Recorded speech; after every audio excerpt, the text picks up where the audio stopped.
This is Paul.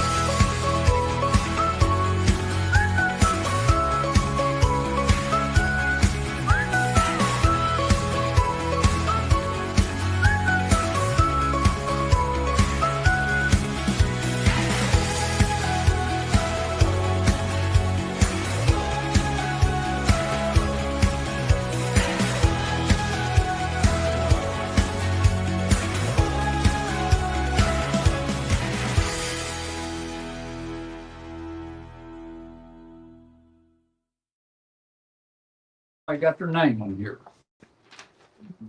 All right.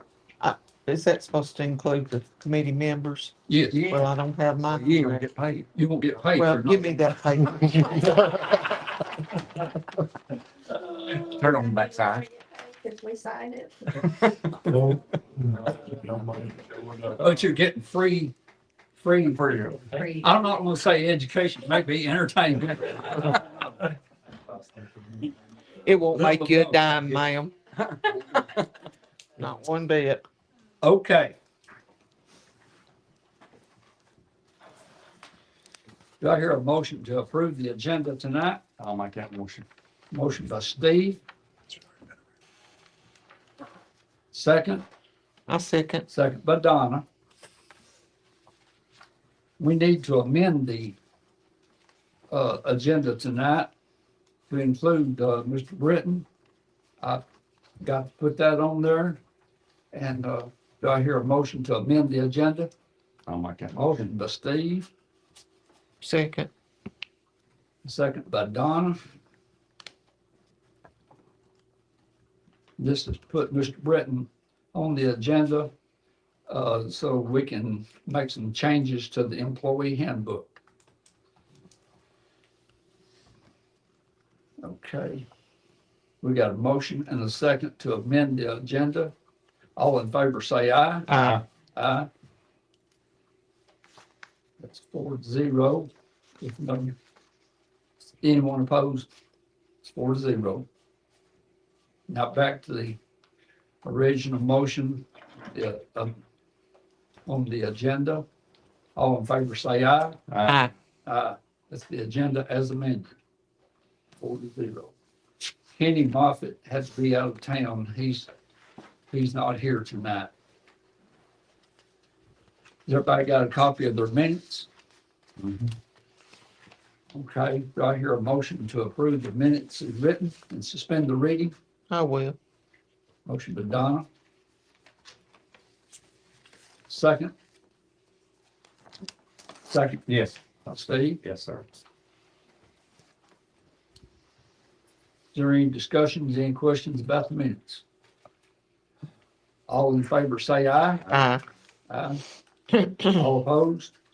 Motion carries 4-0. Hey, Tommy, I have something about some minutes that we need to get straightened out. Mr. Farrell reported this committee approved him to speak in front of the full court. I pulled the minutes from 10-2. And they wasn't, the county executive job is to put on things that a motion and a second is voted on, to put on the agenda. Right. And there's no motion, there's no second, there's no vote. So if that was approved in this committee, we need to get those minutes fixed. Okay, do you have a copy of the minutes? Yes, I have a copy of it. There was no motion or anything made. There's no motion or anything. I don't recall making a motion, but I remember a question was asked about if he could speak in front of the full commission. I don't think we made a motion on anything like Y'all that. have to make a motion, there has to be a second and a vote taken to put that on the agenda. We never, I'll let Mr. Farrell, what'd you have a question? You told me that I needed to go before the full committee after I spoke. Yes, You told me that. I did tell you that, but Okay. we didn't make a motion or anything. right. But see, what you were going to talk about had nothing to do with what was already on the agenda. Why didn't you let me? So, have y'all ever made a motion for me to speak? You've not Oh, asked. ever since you said. I said that night, I said, you might can get speak in front of the whole commission. You didn't say that. Well, I don't remember it that well. But now we gotta go by what the minute says. Well, We didn't have a motion. We didn't have a motion and a second and vote on it. but you told me I need to go for the full committee. Yeah, but, but it ain't never happened. yeah, but the rules are that unless that was on the agenda to talk about, to discuss, if that was something that the whole commission was going to discuss, it would have been on there. Well, he didn't let me talk, can you? Chairman Savage, I think when we talk about the committee, in my brain, and probably in most other people's brains, we are talking about this committee or Mr. Bell's committee or Mr. Cotton's committee. The full commission is the full commission, and I think we should refer to it as the full commission. Now, having said that, did you sign up, Mr. Farrell, with Jason Hillis as County Executive Bell asked before every, Full commission. every meeting, if anybody wanted to speak and tell them that they need to sign up with Mr. Hillis? Did you do that? We're not talking about a motion being made in this committee. I was at the hearing and I asked Terry Bill if he's gonna let me speak. And he said, well, you can speak only on what we do, but what I want him to speak on, he said, no, you can't do that, but only on what we want to speak on. No, you're telling that wrong, Mr. Fry. I said, what's on the agenda? I said, On you the can speak agenda. on anything that's on the agenda. On the agenda. I just want to Yeah, say- all right. No, you said me. Whatever I said you can speak on. That's not correct. It's what's on the agenda. Well, If it's on the agenda, you can speak on it and you can sign up. but you That's were gonna let me talk about what I wanted to talk about, was you? That's enough. We're not going to discuss that anymore. Okay. Mr. Williams, Yes, sir. go ahead and give your report. All right. I think everybody has got a copy of my report. We did 117 warrants in March of 2026. We had 6 domestic warrants, 1 sexual assault warrant, 6 orders of protection that was done through the office, 6 GPSs that all went with the domestics, 1 interlock device with a DUI, 12 criminal summonses, 2 DUI search warrants, 7 juvenile petitions, and we answered 32 information calls. We had 102 minimuses that needed to be documented for the jail. Families in Crisis was called out 12 times on the orders of protection or with any of the sexual assault. Of course, all of our judicial commissioners got reappointed and Miss Lisa Scott swore us in. Commissioner White went to the Memphis Police Department with warrants on some of these sexual assaults. Contacted the juvenile court, Miss Tara, talked to her after hours about an assault where a minor assaulted his father.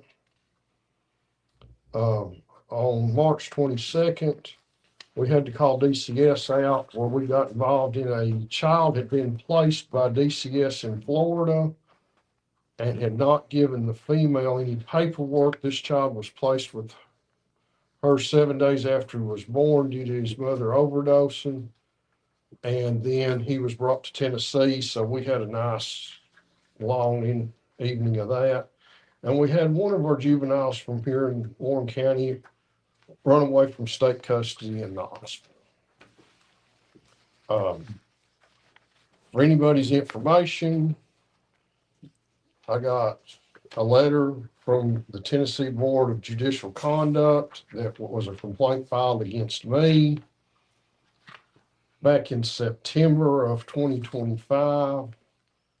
And I'll be glad to provide copies. The board was actually filed in October, but the incident happened in September. The Judicial Board of Conduct found that I was not involved, but if anybody'd like copies of that, we can make that available. Does anyone have any questions?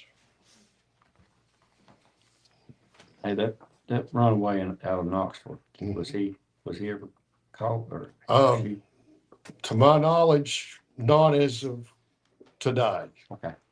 Uh, He shouldn't have been hard to find. Had an orange blanket in his pajamas on, so I'm sure that somebody probably found him in Knoxville, and I hope that he's returned safely back to state's custody. Okay.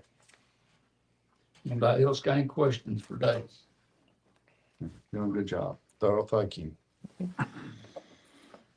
Motion to approve. Motion by Donna, Second. second by Steve. Is there any discussion? There's no discussion. All in favor say aye. Aye. All opposed? Passes 4-0. Codes and Environment, Cole Miller. So y'all all have a copy of my permit report, and environmental report in the back. I do apologize, it printed off weird. It's really small. If any of y'all can't read it, just let me know. I'll email it to you, but it's all there. But anyway, so the permit report, seeing a little bit of a slowdown with new permits. It seems we're getting a lot of pull permits. Shows 13,800 in permits, which is, I think I counted right. There's 29 permits on here, which is pretty significantly low comparatively since I've been here. But I mean, if y'all have any questions on that, I'd be happy to answer them, or I'll just move on to the environmental. There really hasn't been any changes in the environmental. We do have 8 cases in court, kind of alternating from week to week. It seems like every 2 weeks right now, we got a different batch of cases coming back from 4 weeks ago, kind of thing. Really no end in sight. Everything is just a complicated mess. I don't think I have an easy one in court right now. The one easy one we closed out last month or last week. The rest of them, like I said, there's ownership issues, property deed issues. I don't even want to get into it. It gives me a headache to talk about it. So if y'all have any questions about a specific case, I'll answer it. That's my update on that. And Tommy, do you want to? Court, did anybody started things different? So the ones that they own it, we can prove they own it, they're on the land deed. All of them have pretty much complied. It's right now, I think 6 out of the 8 that we've been in court with right now are, like I said, land deed and the person who technically owns the property are 2 different things. Lifetime rights, the person with lifetime rights is the one who jumped it up, and people who actually own it can't make her clean it up or clean it up themselves. Things of that nature. We got one that we have in court right now that he bought the property 30 years ago and never got the deed recorded, and the man who sold it to him is dead. So we really don't even have anybody to take to court, technically speaking. Now, the guy who owns it, to the best of our belief, I mean, he's working with us, but he knows that we can't do nothing to him. So, we're just working through all kinds of kinks. It seems like nowadays they're not But easy. now, if he wanted to sell that property, He can't sell it either, technically speaking. He don't own it. somebody's gonna have to hire a lawyer somewhere. Yeah, and that's the issue is he's basically got to prove but he's got to prove that there was a transaction and go through a lawyer to actually even have the evidence to put him, like, I guess you can, in certain cases, a judge can order that the deed be changed, but we have to get there, and that one's right off of Nashville Highway and everybody sees it and everybody calls about it. And I think I see a lawyer making a lot of money out of this. yeah. And we actually, for the first time, 2 weeks ago, one of our defendants, decided she wanted a lawyer. So we couldn't talk to her after that. We have to wait and see what, the next, I think they reset it for 30 days. And at that point, she has to either bring a lawyer or we carry on. Not change the subject, but building permits are probably up now because of the weather, but They probably are. They probably will. Last month it was kind of slow. But I think that's kind of caused by a lot of things right now. Nobody really knows what the economy is going to do. And some of my more bigger builders that build a lot of houses at once, they're kind of behind. So they're having to finish up these 20 houses so they can move on kind of thing. Now, as far as, lots that are being subdivided and bought to build on, that ain't slowing down at all. So I mean, it just kind of tells you that there's more to come. It's just right now they're not. You have people that are wanting to be their own contractor. I'd say here in Warren County, I mean, don't hold me to this as, real data, but I'd say at least 20% of permits pulled in Warren County are homeowners building for themselves or contracting it out themselves. Yeah. And typically speaking, they don't get any lenience, but typically speaking, they're the easier ones to deal with because they know they don't know what they're doing for the most part. I mean, not saying that they're ignorant, but codes change, they're ever changing, they're ever evolving, and what was good 2 years ago. Licensed contractors or. For the most part, Subbing it but up. see, when they pull a permit, they sign an affidavit on the back of that permit stating that they're responsible. So even if you hire somebody who's not licensed, if something goes haywire, that's on you because you decided to be your own general contractor. And that's what the state law says. The state law says that if you decide to do it, you're assuming any and all liability. Now, if it's a contractor pulling the permit, we check, make sure they're valid and that they have a license that'll cover all that. And for the most part, we only have to do that once every here and there because most of our builders, like I said, it's the same guys pulling permits all the time. So I mean, yeah, there is a lot. I would say somewhere around 20% probably be homeowners building for themselves in the county. Let me ask you a question. Sure. Okay. Cane Fork cannot turn electricity on unless they have that permit for it. Is that correct? Not necessarily. So for an electrical permit, yeah. But that's the state. So the state runs, we're not electrical exempt. The state does all of our electrical inspections. And typically you have to have a service release inspection before Caney Fork will hook the power. Now there is some alternatives to that if you want me to elaborate on that, but that answers your questions. We're gonna vote on your budget just as soon as we vote on. I was going to ask you about that. Right there. Okay. Yeah, has everybody got, okay, we'll get that in just a minute. Anybody have any more questions for Todd? Do I hear a motion to approve? I'm not that much. Motion Steve. Is there a second? I'll say. Second Chris. Is there any more discussion? All in favor say aye. Aye. Aye. Any opposed? Motion carries 4-0. Okay, has everybody looked at Todd's budget? Next year's budget? You want me to give a quick rundown or you just want me? It's, It's yeah, increased. just do a quick rundown. It's only what, $500? Yeah, I've increased it. I've left everything the same. I probably won't even spend most of my line items this time around, but I have left everything the same except $500 more for gas because you know how that's going right Right. now. And I thought honestly, when I did the budget, I thought I was cutting it real short, but I got a PO open for maybe $600 or $700. So I'm probably going to be okay this year, but I didn't want to be in this situation next year if it don't go back down. So Went up 500 on communications, right? No. it stayed the same. Yeah. It did, okay. Yeah, I'm looking wrong. Yeah, you're right. Exactly right. Yeah. It should be in gasoline. I'm looking wrong. My question to Cole is if, and I'm sure you've thought about this, if, let's say gasoline continues to climb in price, so you think you'll have enough money left over from other accounts that you can I appreciate the question. transfer it? So You know. if you look at my other charges, my $599, I typically don't spend Okay. the money that's there. This year, there is some things we need that I plan on spending while, we're doing pretty good still. But I mean, there's 4,000 in there and I could have knocked my other charges down a little bit, but I left it in there. That way, if we do have to do a budget amendment next year for gasoline, there's plenty of money. But I wanted to leave it my other charges just in case, Well, I'll tell you what, the way everything's went up and by a $500 increase in your budget, that's probably pretty good. And I'd entertain a motion to approve.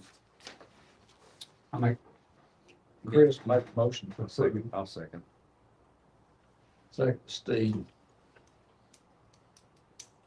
Now, this is a motion to send it on to Budget and Finance. We got a motion, Chris, second by Steve. Any more discussion, any questions? All in favor, say aye. Aye. Aye. Any opposed? Motion carries 4-0. I'm sorry I asked that question. As somebody who submitted a budget for 40+ years, I should have known better. Well, I don't want to take any credit. ask I'm one of that. those that goes to Justin's office as soon as the Okay. budgets are needed. Oh, yeah, well, yeah. Dave Britton, you're at 4A. It's a valid question. We've been working about the last month and a half on edits to the HR handbook. I gave you kind of a one-page overview without going through the 23 pages of changes because there's actually 93 pages in the whole HR handbook and didn't want to send all that to you. I will need, if it gets approved tonight, of whether or not you want the full handbook in the full county commission packet this month. Because if it gets approved tonight and you pass it forward, whether or not you want the whole 93 pages or you just want the 23 pages and this one-page overview. Well, if That's we part- printed that off and we're gonna have to amend this right here at the full court, it would be obsolete, wouldn't it? Yeah. Okay, just don't print them all out then. Okay. Everybody. Well, I mean, I'm can actually providing it look up. electronically, to go into packets, but just don't know if everybody wants to read through 93 pages of stuff or just I what think we we what we waste adjust. paper, so So anyway.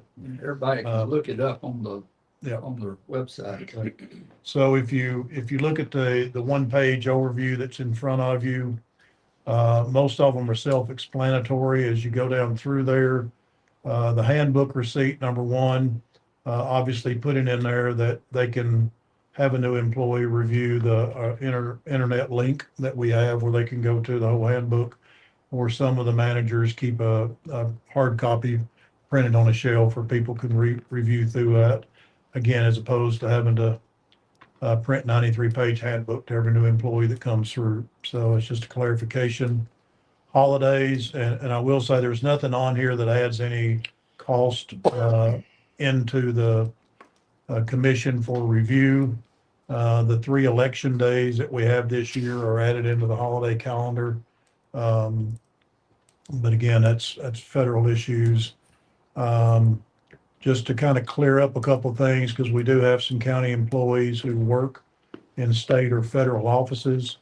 And if they're assigned to those offices, then they will follow the work schedule and the holiday schedule of that office. It doesn't matter what the county holiday, because we have county holidays that doesn't match the state and federal holidays, and there's state and federal holidays that don't match the county, vice versa. So they will follow the schedule of the department that they are assigned to work in.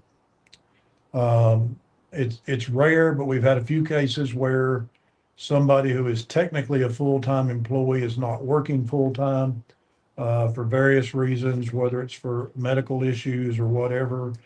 And just a clarification on holiday pay, that if they're not working, if they're working in a part-time capacity, then they are not eligible for holiday pay. And that's been in the book, but it's been a little unclear.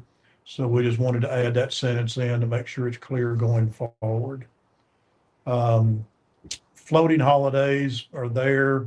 There's been some discrepancy about calculations on floating holidays, and they're handled exactly the same as straight holidays. They're based on scheduled work hours, not casual overtime hours. Doesn't affect that. So it's whatever a person's normal work schedule is, drives holiday hours and the floating holiday as well. So by trying to clean that up, I did not print out all the addendums, the different departmental addendums that are there, C15 through 22. But this is just a one-liner that says that one issue was cleaned up in every one of those. Okay. We did have a meeting with all the department managers, and so they have been through all of this, and there was an agreement with everything. On sick leave, we do have, from time to time, some discrepancies on timesheets. And just trying to clarify from the finance department that the discrepancies have to be corrected and they have to be signed off by the employee, before finance is gonna process, that through for payment. Every now and then we'll get one where the supervisor signs it, but there was no evidence that the employee was told how the discrepancy was fixed. So we want to make sure the employee signs off on that sheet since it does affect their payroll. So, we put into the process, a leave bank.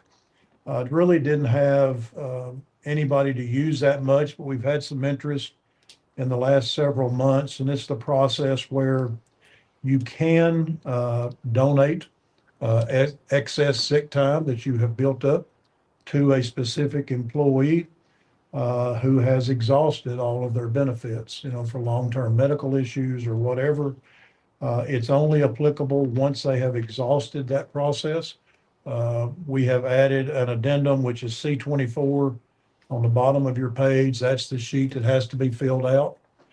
It does give the employee an option that if, let's say they're donating time to Justin, if Justin winds up really not needing to take that time, it can be used by another employee who has requested assistance, but only if Justin does not need to use it. So if I put it in the bank and I want to donate 8 hours to Justin and he doesn't need it, but I check the box, it says somebody else can use it if they meet the criteria. So we've tried to do it where it can benefit the specific person that we want to help, or I want to help, but also if he really doesn't need it, it can be used by somebody else who's in the same situation. And they have to confidentially apply through the HR group that they need assistance. But again, it's only if they have exhausted all of their own benefits and are truly in a situation where they have nothing coming in, they can apply for that.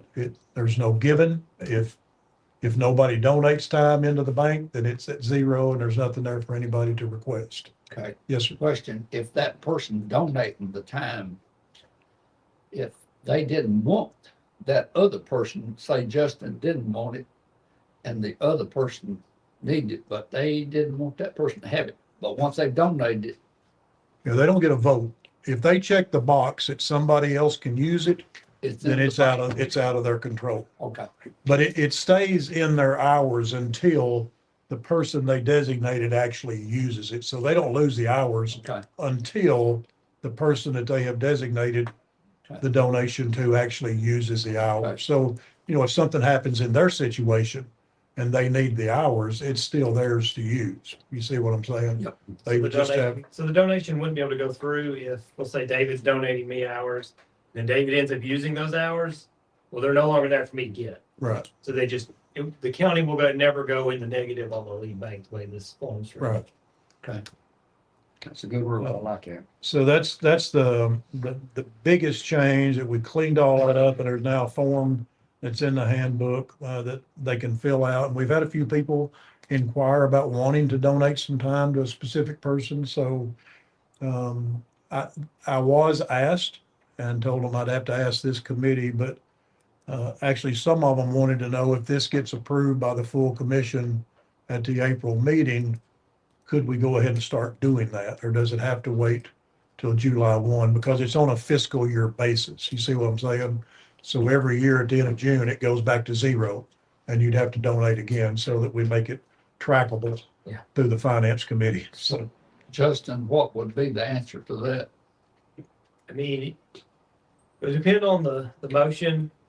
If you make the motion to have, the new policy take effect immediately, then the new policy takes effect immediately and then it'll just carry till the next edits. Or It'll that's just till carry over. Yeah. It's law then, right? Yeah. okay. I mean, really, we usually put a thing in there that it's effective July 1, but we can change it where it's effective Me, 4/21 as far as that goes. So it's, okay. Sick leave, one other thing that we had was, medical documentation for, absences of 4 or more consecutive days for medical issues. The penalty is if you don't get documentation, then you can't use sick leave, for that time. As managers, we encouraged all the managers to reiterate to their employees that through the clinic, they can go get medical care for no cost. And so if you know you've got somebody that's going to be at that 4 days or longer, that they're out because of their sickness, encourage them to call the clinic and get an appointment and go. Some people don't want to pay to go do a doctor's visit, and I understand all that. But it's just, hopefully we can put it out there so that they know they still got to have some documentation if they want to use the sick leave days. And that they can get that from any care provider. If it's somebody from the hospital, and we have added that they can use that if they are the sole care giver for an immediate family member that's had a major surgery or whatever and has to be at home for the 4 or more days, they can still get a medical slip from that medical provider that they are the sole caregiver. We did clarify in the department manager meeting that if I'm out on that situation and I'm claiming to be the sole caregiver and I've caught fishing, that's falsification of records and grounds for termination. So it's not I'm gonna take some time off and go fishing today while I'm the caregiver. So Cassie did get a vote on that. She wasn't here the other day. So anyway. I don't fish, it's all right. But anyway, so that's the major changes on sick leave, occupational leave. We just added a thing there. It's been a standard practice, but it's never been in writing that if you're out for an extended period of time, you still have to keep up your payroll deductions, whether it's for your group insurance or if you're having extra held out for whatever reason, you still got to keep that up. Inclement weather, again, we just tried to clarify. We did that last year, that the county executive and department manager jointly makes that decision, but we wanted to clarify that those employees who are assigned to state and federal offices will follow the state and federal guidance on their offices unless their offices are located within the county buildings. And if the county buildings are remaining open, they are to come to work. Does that sound fair enough? So that would apply to like the UT Extension office. Yes. Okay, and do we have any others that would? It's the only one that works on the state federal schedule that's in a county building. Okay, okay. Just as state or federal Right. buildings.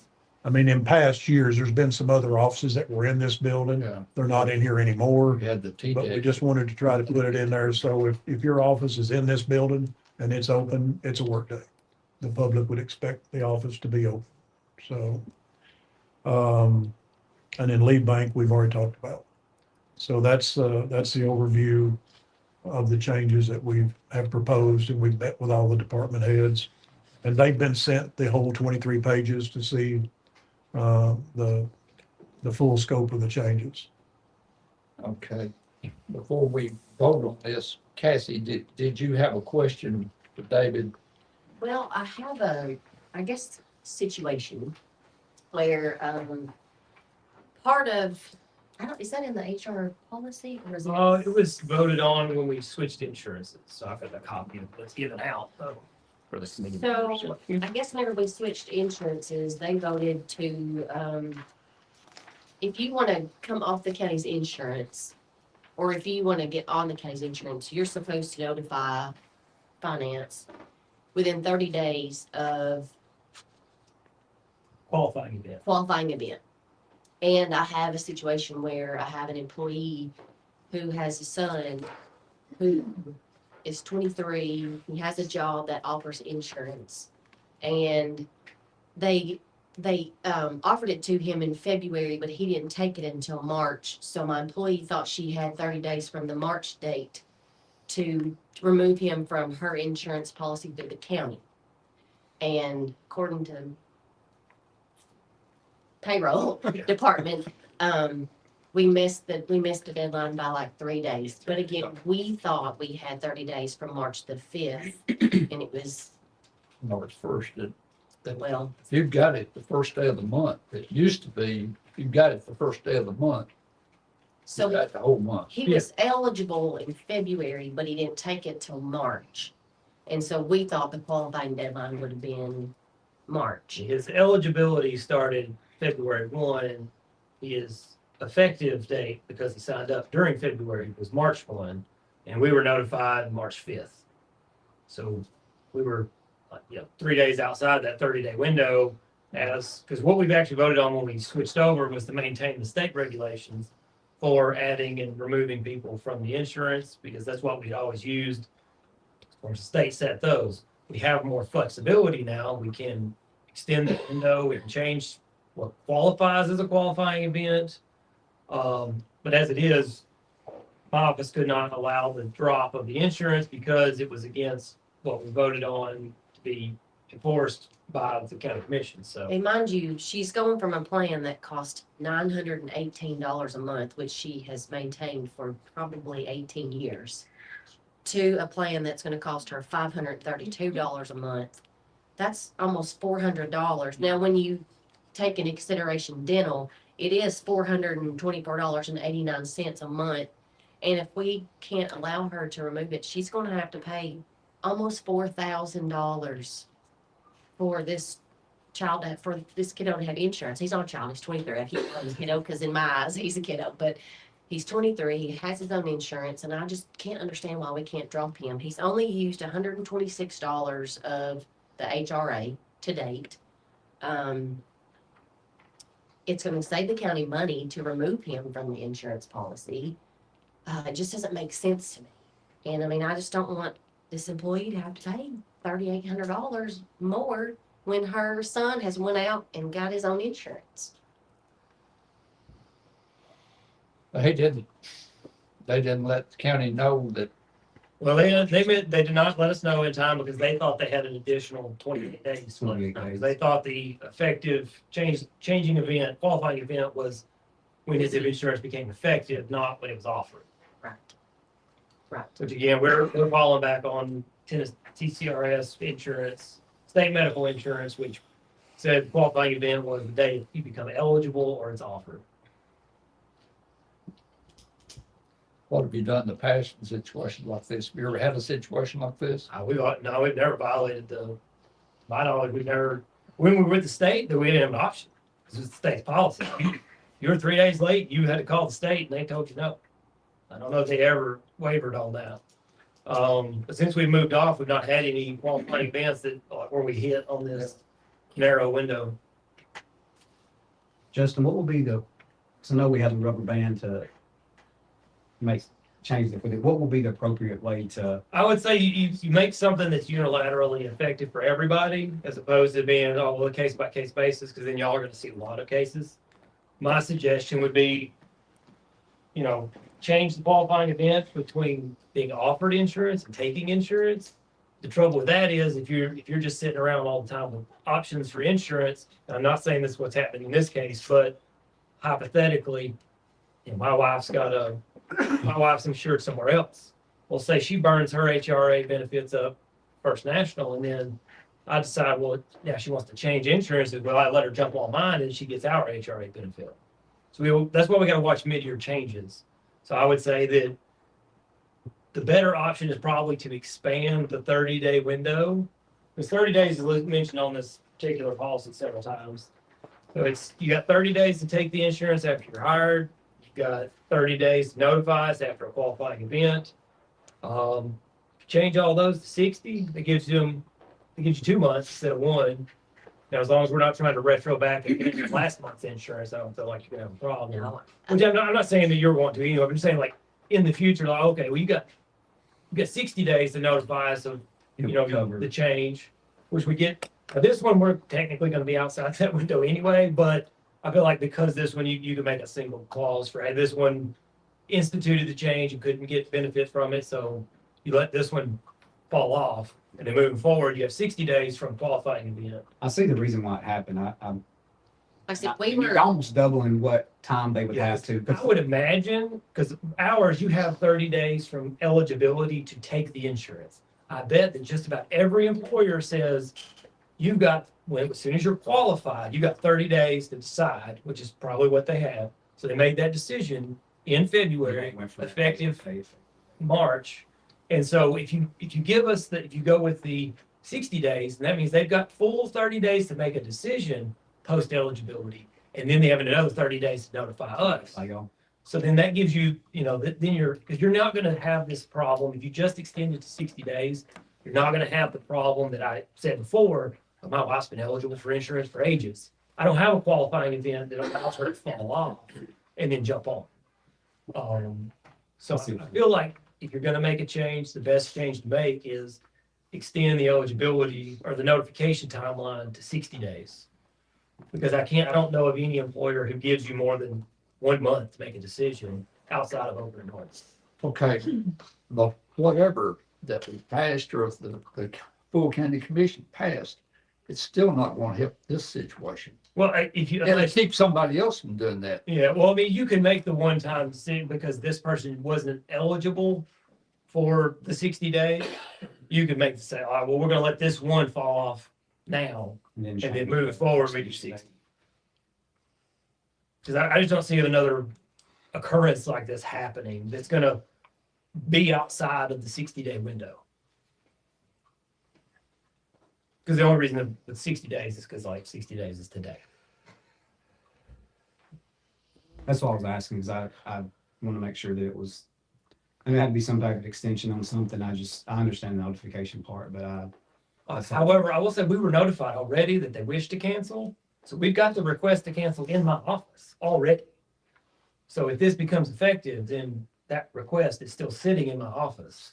So we could allow the March 5th notification to stand and then would be within the 60-day window. Okay, so is this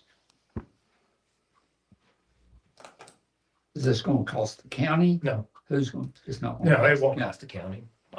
Because we're not extending insurance to anyone who's not eligible. just extend the notification. You're just extending the notification period. And drumming up a qualifying event is hard. So you're not going to have somebody who's going to use a qualifying event. If they're going to use a qualifying event to take advantage of the county insurance, they're going to do it anyway. 60 or 30, doesn't matter. So I just don't want somebody digging something up and say, so many years ago, y'all didn't let me do this. Yeah. there was no option to my knowledge that's ever, Okay, when we were, absolutely, can't be so many years. Hadn't been in the last 2 years. okay. We've only been off the state insurance for about 2 years. Yeah. And I don't think we've had any others. This has not come up to my knowledge.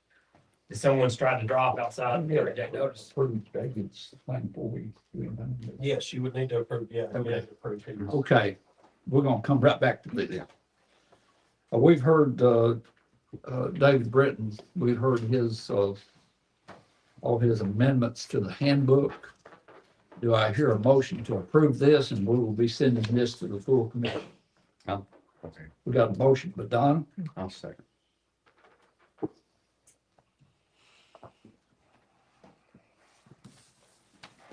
give a second, Steve. Let's approve these items here and they'll go to the full commission. And then we'll come right back and visit this. Got a motion and a second. Is there any more questions of Mr. Britton? Okay. All in favor, say aye. Aye. All opposed? Carries 4-0. Okay.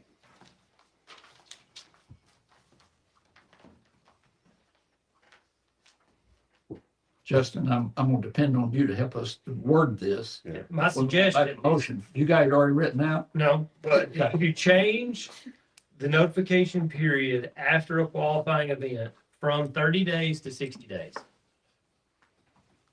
that will stop this issue from ever happening again. So we don't want to change the amount of time we have to volunteer for insurance after eligibility, because then we're breaking an industry standard, which is a month. Do we need to clarify anything on what qualifies as a qualifying event or no? I don't think so. It's Just already, leave it, just suggesting to change notification after qualifying event from 30. All right, would you read that again so I can write it down? Yeah, change the notification period for a qualifying event from 30 days to 60 days.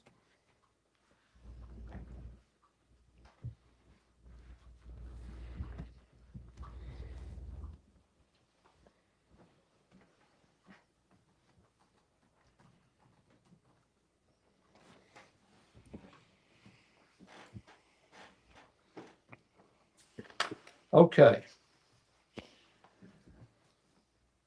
This is, we will need a motion to change the notification period of a qualifying event from 30 days to 50 days. Is that right? 60 days. 60? 60. I've got hearing aids that still didn't get right. All right. Does anybody want to put that in form of a motion? I will. Steve, I'll second. Chris? Anybody got questions? I'm sure somebody does. Okay. There's no questions. All in favor? Any more discussion? Speak now, forever hold your peace. If there's no more discussion, no more questions, all in favor, say aye. Aye. Everybody say aye. I didn't hear. Well, I want to go on record, Tommy. This employee she's talking about is my daughter and my grandson, who Okay. just got eligible for insurance. Do you, With do his you new think job. you need to abstain? I do think I need Okay. to abstain, and I think Okay. that needs to be on the record. Okay. Put that I don't on- want put anybody that to on say, the well, minutes, see, please. you know, she did, Yeah. so. Yeah. Yeah, I'm abstaining. I was wondering why you're staying so Okay. quiet over there. Let's give Chris just a second to get that in the minutes. I'm trying to learn when I should be quiet, when Were I you- can open up. You ready? Still working on it. All right, we got a motion by Steve, and a second by Chris, and I'm just gonna call the roll. It used to be 20.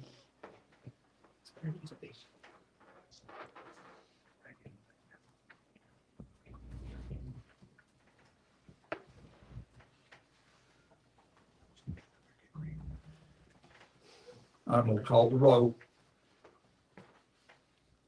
Commissioner Smith, Abstain. abstain.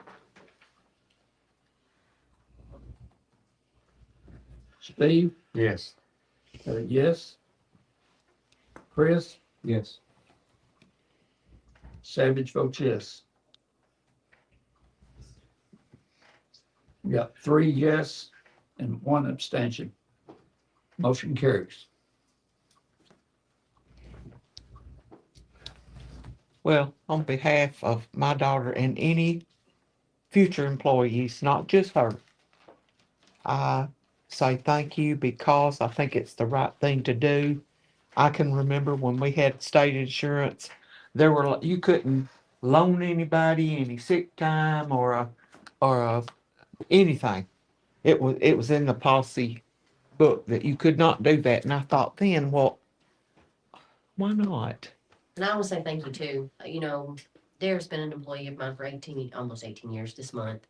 And I just can't imagine asking her to pay an additional $400 and something for a son who's went out and got his own insurance. So I really, I appreciate it. Thank you very much. I know she will be grateful and, I think it speaks volumes that we can help each other out when we can. So, thank you. Justin, we do it for our part. I think so, yeah. Okay. We're coming to the part of the public comment. I'm gonna ask for a 5-minute break. Now, I'm gonna call.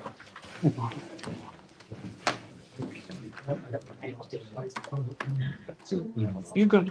Yes. You're gonna be- I told you I was, I told you.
I'll call it back to order here in just a minute.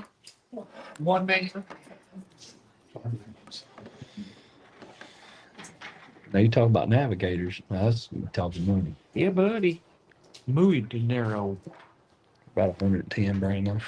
But you know what? My sister-in-law bought one probably Still has. 35 years ago. She drove it, and then her son drove it. Okay, it's I time. think it's been Get the meeting retired back over to order. 3 years. This is our part of the meeting, the public comment. And I know there's a lot of, feelings are on the edge right here tonight. And I'm gonna let each side talk. And I'm just gonna go through the rules real quick. One thing, everybody try to behave yourselves as Christian ladies and gentlemen. Okay? There should be no threats, no bad language. Stay on the subject. Each person that wants to speak shall have 3 minutes. If you quit early, you're gonna forfeit your balance. You can't get, if you quit a minute early, you've lost that. Now, if you've got a question of our codes director, he will try to answer your questions, both sides. He has talked to legal, he's talked to the state, he's talked to everybody, and he can answer your questions a lot better than I can.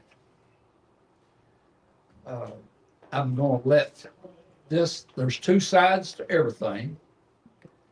And I'm gonna let the side here I'm gonna say this is the pro and against. And I'm gonna let this side go first. And then you can ask questions, and that won't count on your 3 minutes. But if you've got comments that you want to say, either one of you, you got 3 minutes. I'm gonna start, are you the preacher or? No, I'm no preacher. Okay. Okay, My name's Kenny Thompson, and I'm with First Works Ministries, and, we have been wanting to come and talk to the neighbors, but as you can see, I'm really busy. I'm over there probably 7 days a week trying to get this thing finished, and I wanted it to be finished before you guys come and see it, so you would have first impressions of what we're doing there. And it's not gonna be, there's no one there is gonna be actively on drugs. So you're not gonna have to worry about somebody coming over and trying to inhibit your property or whatever. We're gonna build a fence around that property to establish a boundary between you guys and that property. That's the next thing we're gonna do. You know, it's just an outpatient service right now. Anyone that has any kind of issue, not necessarily an addiction, but just say you have anger management, you have depression, anxiety, any of those things like that, and you want to come in and go through this discipleship program that we're going to offer, it's not going to cost you anything. We're just doing offer donations from the public, but you can come and go through this discipleship program. It'll teach you how to lean on God's strength and not your own strength, and get you even closer to Christ. Then you know, a lot of people can't do that on their own. It's easy to fall back into your old habits, return to the things that you know are not good. I mean, I hear so many people saying, I want to get clean. I want to do better. I want to be a better husband. I want to be a better wife. I want to be a better father. But they just don't have the ability within themselves. And the program that we're doing is going to help these people get grounded in Christ and be able to stand on their own and with his help, and not lean on the flesh.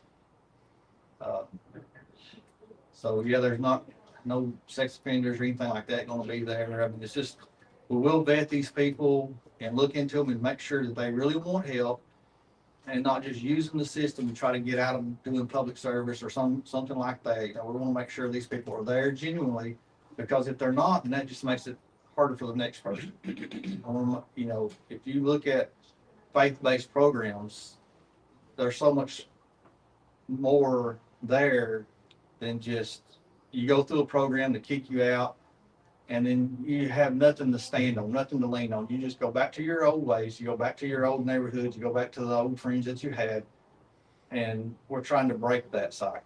And there's so many cases where if you look, at those faith-based programs, they can break the cycle. You have to lean on the Lord. You can't just do it on your own. A lot of people can't. I don't know about 3 minutes or up or, Close already. I didn't, okay, I and didn't you start. got any, I mean, I think we're pretty. we're definitely gonna come over and talk to the immediate neighbors individually. We just haven't had a chance to do that. What kind of a fence is this going to be? It'll be a privacy fence, a wooden privacy fence, and we are gonna, I have,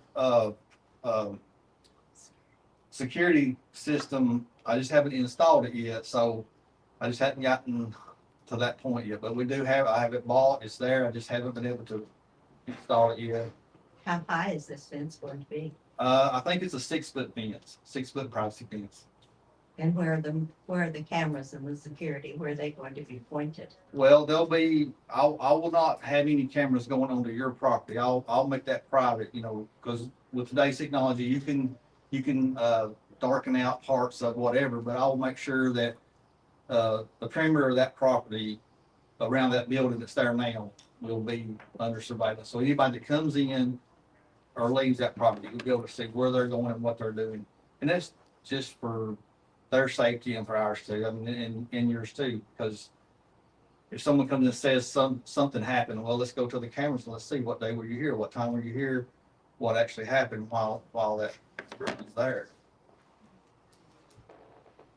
Question, how long is your program? The Stop Show program, Yeah, it's a 12-month program, and some people may graduate out earlier than that, and some may need to stay a little bit longer, but typically it's a 12-month program.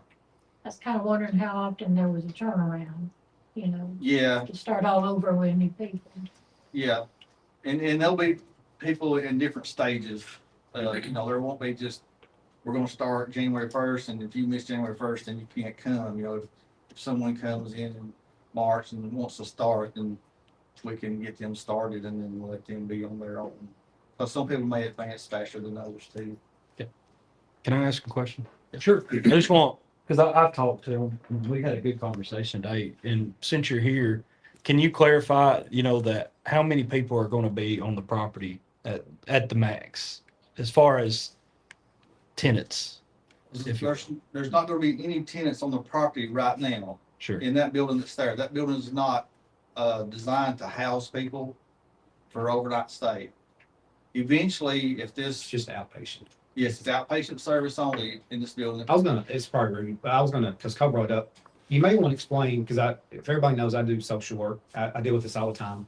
You may want to explain the difference in what you do with outpatient versus a halfway house or residential, because these people will not be living there. Right. It's a little bit different than what most people think. We have other outpatients here in town, like Generations, stuff like that. Yeah. And there's other ones, but I want to try to explain it because that makes a huge difference because it's not going to be an overnight stay. They can't stay there, have to come get their therapy, counseling, anger management, and then they leave and go back. They're not staying there. And the reason why- Eventually, will there be a facility for them? I don't know about that one. I don't know, but I want to clarify It's that now possible because that it's, it could lead to that. I if it mean, does, but I'm not gonna sit here and say no because we don't know. We just have. to- But it I won't don't know if it'll be, be there. but it won't be a person coming and staying for a week. This is like, they're coming They'll be here, there they're gonna for- be here for a Right, and while. there's zero tolerance. There's no tobacco use on that property, no vaping, none of that stuff. There's not gonna, once they come in, they're gonna be isolated to that property. They can't come and go as they please. There'll be a parent there to make sure they're there and they're following the rules and they're doing the things that they need to be doing.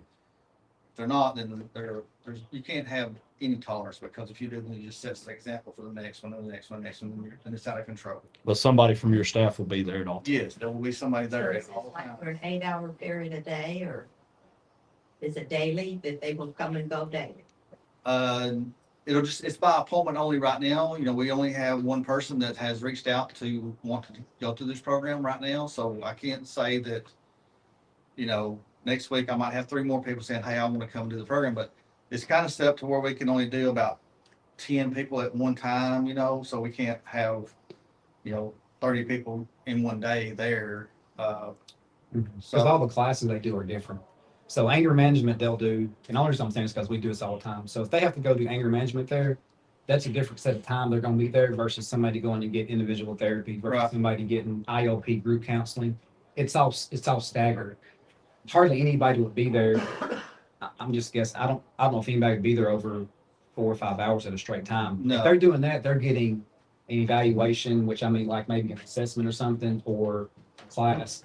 So they're not gonna be there a very long time. So they may be out 2 or 3 hours and may have to go back and then set up the schedule for the next. We will be drug testing these people, you know, because a lot of people are gonna be court ordered to do some of these programs. They have to be drug tested to make sure they're not coming there on drugs. And if they are, then Are there male and female? they'll be on separate days though. We can't have them on the same days because that just causes a whole nother bunch of trouble. And that's a standard. And I will say Yeah. this, and I want to bring this up because I met with them today.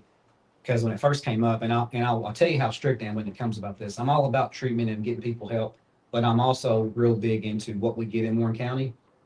If they would have been probably anybody else outside of the county, and I told y'all this, outside the county or different church, I probably would have been highly opposed to it.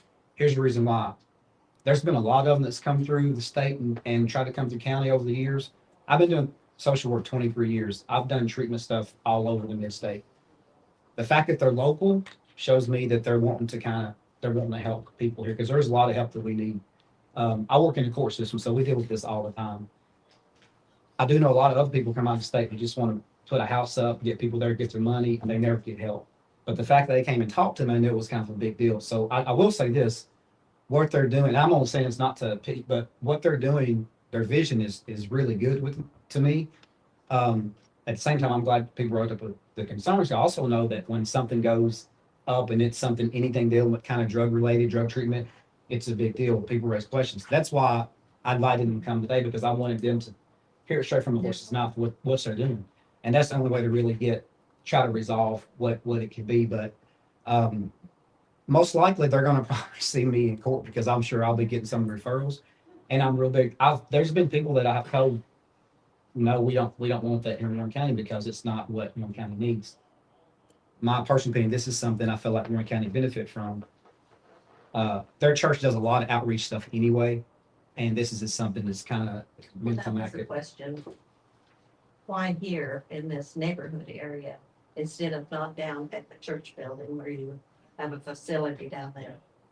The church has something every single day there. If you want to go, they have a Celebrate Recovery on Mondays. They have, we do jail ministry on Tuesdays, and after jail ministry, they go and do prayer at the church. And then on Wednesday, we have the regular service. Thursday, they do the refuge. On Friday, they have a transformation program. These people that are coming out of the jails and they transform their lives to be able to go into society.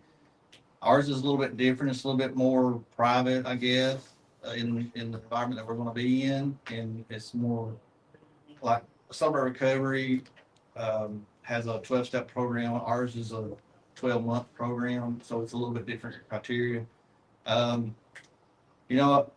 There's no real answer as to why we could do it at the church, I assume. I mean, if people would come to the church, but a lot of people have a stigmatism about where they've come from and what they've been doing. And so it's easier, I think, to give them help, show them love, like Christ would show them, and get them on their feet. And then they can be accepted for what they really are, not necessarily what they seem to be. It's. Yeah, and I That's a understand good your word. concerns. I It's really just, do. we did not And- want something like this Well, button up to everybody's backyard. I hope that it's not what you seem it to be. We're gonna work really hard to make sure that we don't, create an environment that's not good for the neighborhood. I mean, that would be the last thing I would want to do. It's I was envisioning people sleeping out and going to get beer and. right. That's what makes that, Yeah. because it happens all the time. Honestly. Yeah, it's gonna be zero tolerance. I mean, and we have several people that have been through a program like this, and we just need the results. And I know I'm like neutral in all this, and I plan to stay that way. But I know the mental image of he's saying zero tolerance. Somebody slips out and gets beer, and they're like, "Here's the door," and then they're in your backyard walking around. You know what I mean? I don't think that's not at all what's going to happen. House direct, maybe behind. Yeah, I've got a question for codes, man, Mhm. did you check is this a subdivision? Yes. Okay, did you check restrictions? Yeah, so I pulled the plat on all of y'all's property. I think it's actually referred to, can you say the last name? Lefevre. Lefevre, the Lefevre subdivision. Um, and there's actually no restrictions that I could see.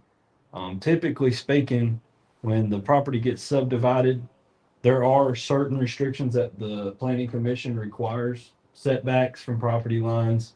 Um, no, that's really the only one that they require. But a lot of times they'll put in there things like no commercial poultry or swine, no large farm animals or something. And it helps make the property more marketable. As far as these plats are concerned, there is no restrictions. Technically speaking, y'all could build your houses on the property lines. It's kind of the wild west of the subdividing world, which is a good thing when you want to do what you want to do. But when you get in here and we're having these conversations, it works against you sometimes. And what about lighting at night? Is it gonna be stargazing still in our backyards, or is it just gonna be? I have thought a lot about security lights, and I've talked to a person from Caney Fort, and they have direct lighting now. So if I do any, and I told myself, I don't want to pollute the neighbors with light. I want them to have their privacy. And so they do have a light that is like a directional light. And, if we go that route and it's not working, hey, let us know. Hey, that light needs to be redirected, or that's just too much light. We can work together. I want it to be secure there, and I want to be able to see, which most cameras you have see better at night than they do in the day anyways, because of the infrared. So, but I would like to have some lights there for traveling to your car and stuff like that, just to. Well, with those lights, can be on a low point, and like on the ground, or? Yeah. But, so it's not shining. Yeah, all we- over the fence. We could, yes, and we'll look into that, definitely. Like I said, I that's been on my mind, and I definitely don't want to pollute the neighborhood, because, I wouldn't want some of my neighbors' light shining in my backyard, and.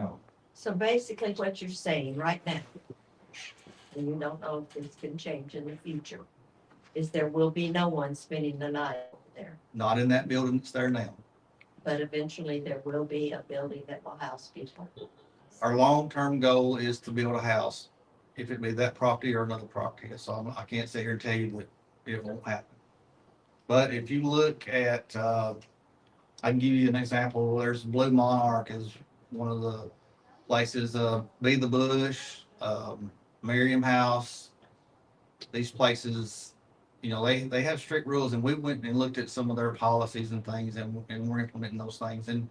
And Shayna has been through the Miriam House, so she knows firsthand what works, what doesn't work, and her husband has been through Teen Challenge, and he works, but he's a big influence on the curriculum and some of the rules that we're implementing and the vetting process and making sure we drug test and things. Let me ask you this, has that property been perked? Do you know how many bathrooms and everything it can support? Yes, it was, the septic system, all the electrical and everything was there before I got there. It was perked for a 4-bedroom house.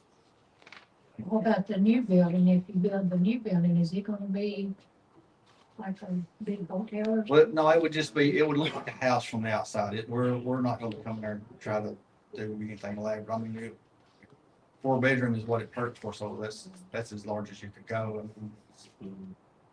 And how many people would 4 bedrooms house? I think the rule is maybe 3 to a bedroom, but you have to have one room for the house parent. So they'll have their own space, and then the other 3 could be 3. I think what we were thinking is maybe 6 Yeah. people.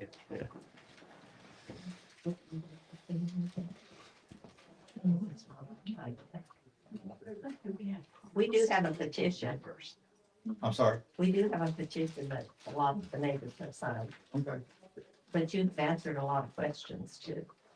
Like I said, we have been having good intentions to come and talk to you guys, but I wish you'd have done it a long time ago. I've That's been not very busy. making this out, sort of. Yeah. after the law got started. I thought you were building somewhere to live. I thought it was good new, working neighbors, but new residential neighbors. Yeah. And I'm sorry for any confusion. I really am. I just- Well, there's 3 single women in those 5 houses. Yes. Yes. I can't see them, So, if you see me fall, y'all report. Have walked through here. I did talk to one of the neighbors and, you know, the one that moved into the Todman's old house, but He's the one that told us. We didn't know anything till then. Well, the thing of it is, he was the last one that bought, and he was not aware of this until he walked down to meet the neighbor he happened to be in. He's out of town now, so that's why he's on. yes, and And they told him, oh, he said something has the barn going or something like that, and they said, oh, this is not a barn, this is gonna be the office. yeah, And- it was me that I talked to Okay. him, and Well, you're the first person to address that with one of us, and he happened to be the first one. yes. He bought the place, and So at the time he I'm bought the retired. place, I'm retiring, my granddaughter's gonna be Yes. walking in the yard, I want to Yes. feel safe here. yes, And he says, I'm disappointed, that this is happening, yes. but he wasn't given that information. Well, that information probably wasn't available because Todd and Carrie owned that property when he bought his property, and then we bought from Todd and Carrie. And that's when, Well, he bought after you, no ma'am, no? no. Okay, we saw the affidavit, it was October 17th, and it was registered October 20th. He bought his property in November. Well, that I was can't, I on can't the speak to that. Yeah. I assumed that he had bought from Todd and Carrie, and they, okay, and they moved out of it, and they actually moved into the camper that was there.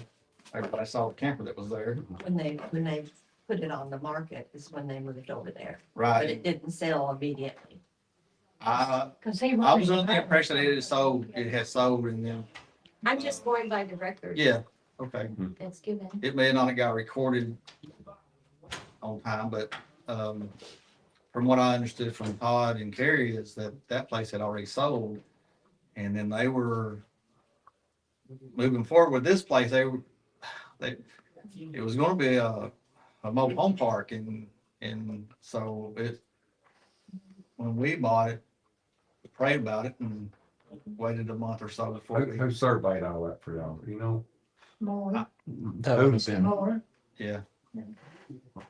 Did y'all have, you know, if they ever come from a planning commission? I don't know. David said it, but when I talked to That's him, he didn't have an idea. He said, you're kidding. That lot that we're on is about 3 acres. it would have had to go before the planning commission. 1.4 acres. Okay. Anything less than 5 is going from the planning commission. I mean, If it's 5 acres, you don't have to come from us, but if it's less than 5, you'll come from. It's 1.4. I pulled a lot of the deeds. I don't think there's any way for that to slip through the cracks. I mean, like as far as like, we're gonna subdivide land and then start selling it. I don't, Yeah, I don't Don't think think that was so. their intentional motive was to divide it and start selling everything, because they built their forever home, and then 4 months later, they decided they didn't want to live in it, and Cause I was worried about our forever home. At my age, we can't just, Right. we have $300,000 and if we sold it today, we would not get that if public knew a drug rehab was there. well, Well, They there'll be a think like sign that. there. Yeah. there'll be a sign there that says First Works Ministries. Okay. Not that I'm planning on moving, but in the event. Yeah. You never know. Well, it's not really a rehab. I mean, it's a discipleship program too. Well, it's a good work. We're not saying that. Yeah. We've That's never- on our petition. We agree with Yeah. the work, Yes. just the location. And I appreciate your concerns. I just hope that I can answer them for you, and Well, I appreciate you coming here and speaking, and you've answered a lot of their questions. Cole, did you check with, our attorney to see if there's any legalities against? no, I mean, we've had this conversation before. every time it comes down the pipe, chicken houses, rock quarries, you name it, the S2L Recovery Center. And we always end up back here, and the short answer is nothing can be done unless, as long as the county has no zoning, And there's no restrictions. there's no restrictions on that Have no property. Restriction. There's no. I worked in Grundy local government for 20-some years. And we didn't have any any zoning throughout the whole county, but we always worked through it. I mean, there's always problems. We always work through the situation. We don't have zoning here, but when you sell property in a subdivision, and most all of them I've ever seen, I've owned a lot of property in subdivisions, but they've always, seemed like to me, they've always got a set of restrictions. Because you like house trailers and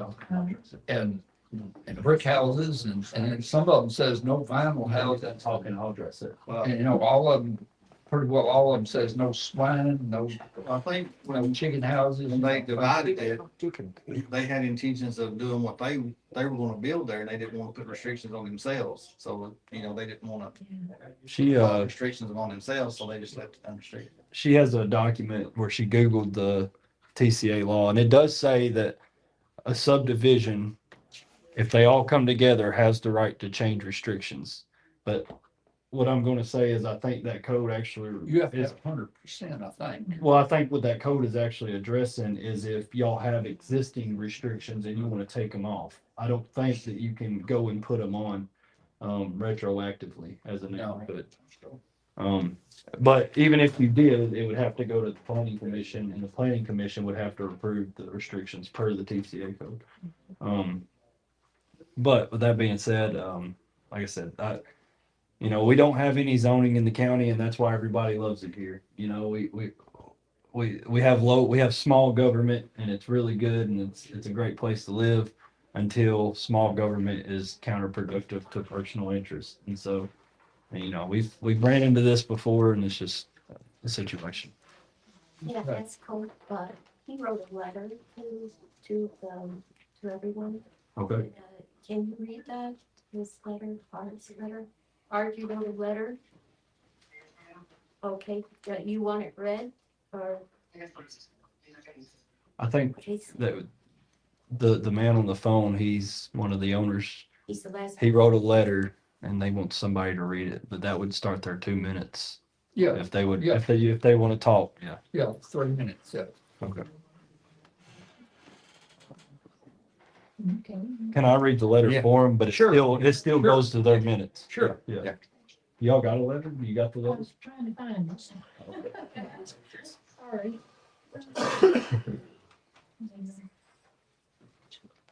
Art sent it to them. Have you got it real quick? I got it, but I got him on the phone. Oh, okay.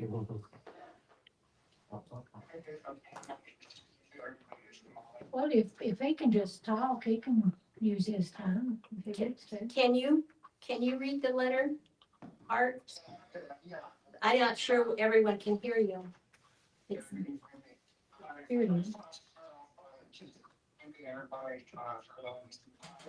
You guys? Okay, we can't hear you that well, so Paul's gonna take care of it. It's up to whom it may concern. Yeah, I got it. But he'll have to start your minute. You let me know, Tommy. Ready? I'm ready. Go. The letter says, "To whom it may concern, I am writing as a concerned resident regarding the proposed addiction treatment facility in our community. While I understand and respect the importance of providing support and rehabilitation services to those struggling with addiction, I have serious concerns about the placement of such a facility within a residential area like ours. Our neighborhood is made up largely of families with young children as well as elderly residents, including widowed individuals who depend on the safety and stability of this community. The introduction of a facility of this nature raises important concerns regarding safety, zoning compliance, and long-term community impact. In addition to being a resident, I have worked as an emergency room nurse for 14 years and have extensive firsthand experience treating individuals struggling with addiction. While many seek recovery, it has been my professional experience that relapse is common. During withdrawal or relapse, individuals may behave unpredictably and at times dangerously. I have personally witnessed several medical emergencies, including fatalities related to relapse, as well as violent incidents occurring even within properly staffed and secured hospital environments. Given that these risks exist even in controlled medical settings with trained personnel and security, it raises valid concerns about how such risk would be managed in a residential neighborhood without comparable infrastructure.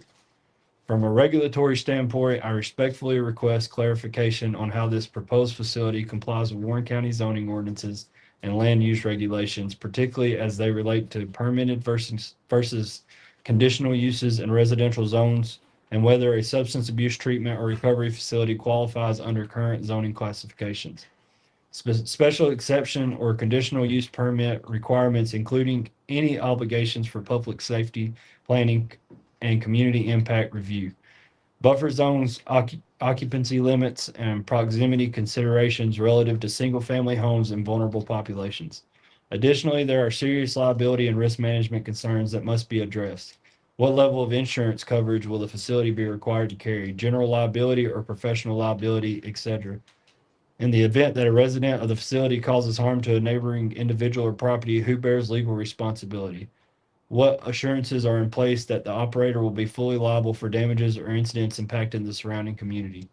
Will there be on-site security, medical oversight, and emergency response protocols sufficient to mitigate foreseeable risks? Property value impact is also a significant concern. The introduction of a facility perceived as high risk or incompatible with residential use has the potential to negatively affect home values and long-term investment in the area. This should be carefully evaluated as part of any approval process. I support the efforts to address addiction and provide recovery resources. However, I strongly believe that location safeguards and regulatory compliance are critical to ensuring both effective treatment outcomes and protection of surrounding residents. There's two more sentences. Yeah, hey, That's all right. Yeah. If I just two more sentences. Okay. I respectfully request full transparency regarding zoning compliance, operational safeguards, liability coverage, and community impact before any approvals move forward. Thank you for your time and consideration. I look forward to your response. Sincerely, Arturo Art. Oh, I ain't even gonna try it. Cisneros. I respond to that? So we're not a medical facility, and anyone that's gonna be there is not gonna be actively on drugs, and they're gonna have to be detoxed somewhere else.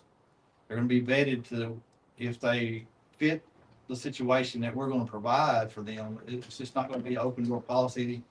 Anybody can walk in and walk out anytime they want to, so, you know, we're not a medical facility. We're not gonna be trying to get these people off the drugs. Once they get off the drugs and they want to get help to maintain a life not addicted, and the house is down the road. It's not today.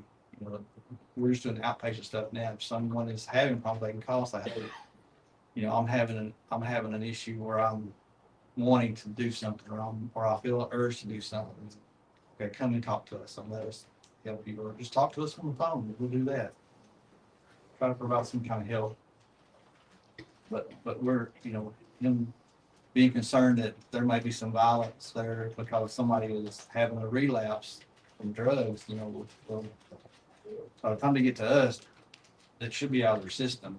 And we're working on maintaining a lifestyle without drugs and addiction.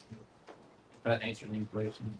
How far down the road are you? On a house? considering? Yeah.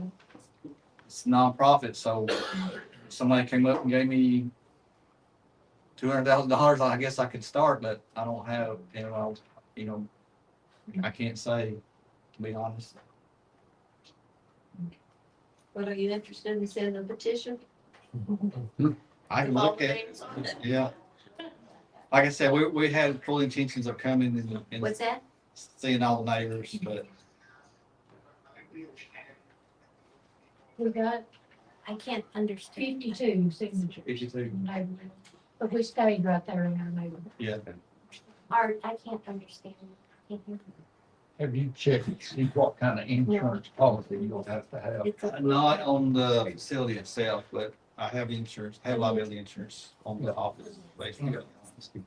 You know what? Hear him, cause When I. it comes to the house, they'll Hello? This is cool. I can. architect and design and make sure we comply with all the that stuff. They say it's a whole another ball of wax. Who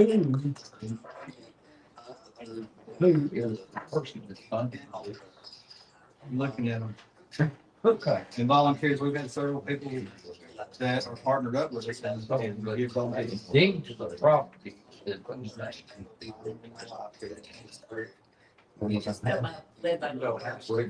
Property where you at right now. We're hoping that. Okay. I mean, you are breaking up. I can hardly understand you, but I think I know what you're asking, and I can have him respond. I can ask him for you. So he was saying that, from my best I know, he was asking. He said that relapses after being clean for a while are usually 10 times worse than relapses immediately after. And so I think that's what he was asking was, what would you say to that? Let me say something to that. It happens with any other type of fact. You can put anything and calculate it, but you can't go by, that could happen anyway. Well, I might be misspeaking because he's broken. I know. But I was just, And one thing too, he keeps mentioning they're still stuck on it being like a residential place, and that's not what this one is actually going to be. So but I understand the concern. I'm saying people can relapse I've had people 20 years. 30 years and Yeah. had, but Yeah, but that facility, if once we do get a house built there, there's not gonna be beer in the refrigerator, there's not gonna be drugs laying around, so for them to relapse, they're gonna have to leave the facility, to and there'll be a do reason that. gets that. And most likely, they're not gonna come back there because they already know I've messed up and I'm not gonna be welcome there. And I'll tell you what, folks, whoever owns the next property down there, they may build something there and be 10 times worse than what this would be. I had a neighbor one time, we bought a house and a neighbor lived back behind us. We had 5 acres and they lived back behind us. And everybody told me, said, that'll be the worst neighbor you've ever had. Said, you'll regret that. That man and his wife, they more or less just adopted our children. And we've had to call them at 2:00 in the morning. We had 3 kids and one of them gets sick. And him and his wife come over to the house in the wee hours of the morning and stay until we got back from the emergency room. And lots of times you'll hear things like this, but it doesn't turn out that way. You may have somebody else move in the neighborhood that can be a whole lot worse neighbor. And it could be somebody that has a lot of money that moves in the neighborhood that's a bad neighbor. Well, this really clarifies a lot of things. It really does. David, you have a question? Well, can I speak for a second, Yes. Chairman? I'm David Williams. I am one of the judicial commissioners here. I get to work with Mr. Rippey. I get to work with a lot of people that are coming out of jail that needs this help. Unfortunately, I live inside the city limits, and I understand your concerns 100% because the home right next to my property that the organization called Home here in the city that helps people that are homeless and things bought that home. I thought, oh, great. Thankfully, they have been there 3 years. I've never had the ladies, now it is a ladies only home, have never come on my property. All that they do is they'll come up and down the road, they'll help pick up paper, they'll help try to clean up property more than they'll hurt something. Now, I'm just speaking from personal experience. I don't know about what their facility may be, but it ended up being a bigger relief that I ended up finding out that they didn't cause me trouble like I was afraid of, because I got a barn right behind them. I thought, golly, they'll be sitting in the barn, they'll be hanging off the rafters, and who knows what's going on. And all of them have been very respectful. So hopefully and with this being a Christian-based organization, which Home is too, they require them to go to church and things regularly. It sure helps out. So that's just my piece. So. Well, I'm familiar with the Miriam House. Right? Yeah, Okay, is there any more questions? I've answered all your questions. Do y'all have As any the questions? insurance, did you say the individual, if they did come out and, do some damage or something, if, are they required to have their own insurance, or is that under y'all's responsibility? That I don't know right away. I told you, I haven't, I would check. checked that far into it yet because we're just doing an outpatient service right now. And when it comes time to try to get the house, there's a whole lot of things, a whole lot of regulations, a whole lot of house has to be built a certain way. There's a lot to that. So I haven't looked that far down the road yet. I just want to get the So is outpatient there service. state guidelines that you'll have to adhere to? There are some, with it being faith-based, I think some of them are lax, to be honest with you. If you do state funding, they'll come in there and tell you line by line what has to be done.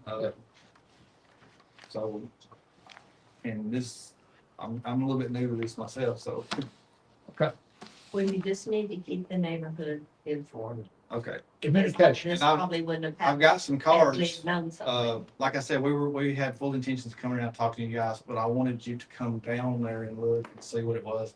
If you come down there, I mean, you can see from the outside, we just didn't throw something together. We took care to make it kind of fit in with the neighborhood and not just be, like a sterile environment. It's, but you're more than welcome to come down there and walk around, look in or whatever. And I have some business cards if you guys want one to be able to contact us. But pre-session, every time anybody hears this, first thing that they think. Well, that's just, They think about it. hey, I'm the same way, I am too. I just say, I do take the first, Until we get it. I'm cleared up that job. Like, We put out a lot of negative vibes in the Yeah. neighborhood, so you need to do some recounting or whatever it's called. Well, it'll work. One of your cards, Yes, ma'am. you have an idea. There's no way it looks different. Back, and it just has the refresh.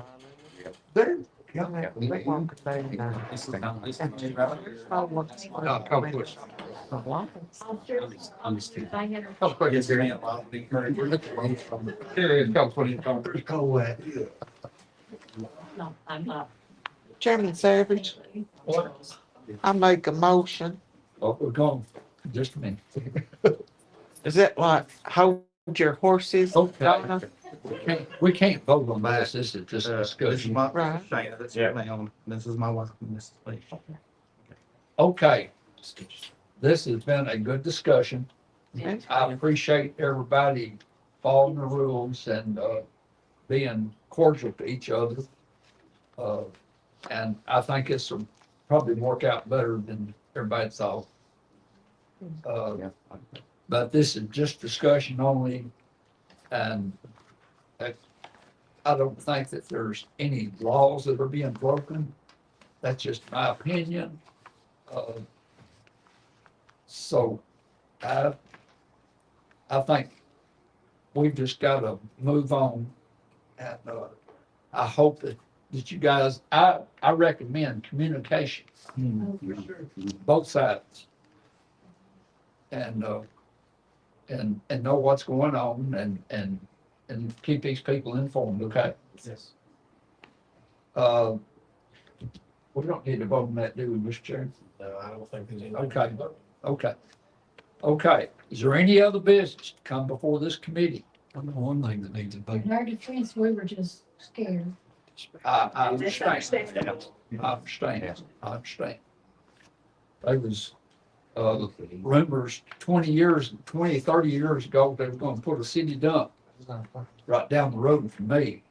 So I was really tore up. We had a meeting over at East Side School and the commissioners, I don't know if any of them had even run again.